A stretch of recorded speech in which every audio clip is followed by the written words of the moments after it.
This is Larry Krueger for KNBR.com, giving you your fantasy football look ahead for the week. We're going to do this for you every week throughout the fantasy football season, who to get, who to avoid, and just some tips for fantasy football. Now, week one in the NFL, always a volatile week for fantasy football. Here are some guys that I think you ought to take a look at this week. Blake Bortles, quarterback, Jacksonville Jaguars. They're playing Green Bay.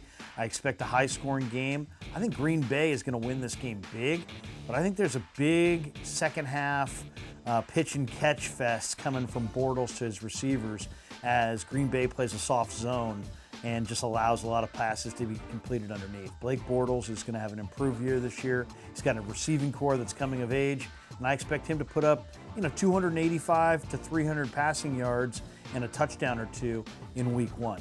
Now, at the running back position, everybody's going to say go for Todd Gurley, and no question, Todd Gurley's a tremendous player. But two guys to look for this week. One is Melvin Gordon against the Kansas City Chiefs. Gordon had a disastrous rookie year. He's a big-time talent, though, and he looked good in the preseason, and I expect him to really bust out and have a bust-out year for him potentially.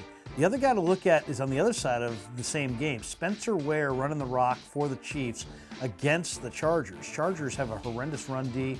Spencer Ware is going to see a lot of action, and I would imagine he's going to pile up some good numbers. Jamal Charles is banged up. Spencer Ware is getting an early go, and expect him to run wild on the Chargers. So those are the running backs that I think you should take a look at.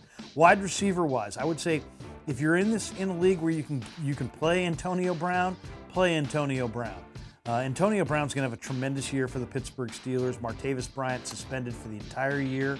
That means Brown is the number one receiver in Pittsburgh, and they've got an explosive passing offense. They also don't have Le'Veon Bell at the beginning of the year, so you can expect Ben Roethlisberger to play pitch and catch with Antonio Brown all day, and so you want Antonio Brown on your team. The other guy who I really think is taking his game to the next level is Tampa Bay, Jameis Winston, Mike Evans. That combo is going to be prolific this year. Jameis is improving. Evans is a big-bodied receiver who's a major red zone threat. I would say if you can get Mike Evans, get him.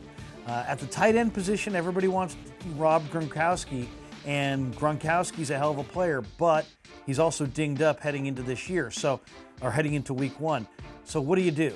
How do you react? Some people would say, you may want Martellus Bennett, who's also in New England this year, and I would expect Bennett and Gronk to catch a number of touchdowns. They both may wind up with double-digit touchdowns in New England. But the guy you got to take a look at is Travis Kelce for Kansas City once again. Alex Smith rarely drives the ball down the field, but he loves Travis Kelce, and he goes to him religiously on third down. So look for Kelce to have a bust-out year.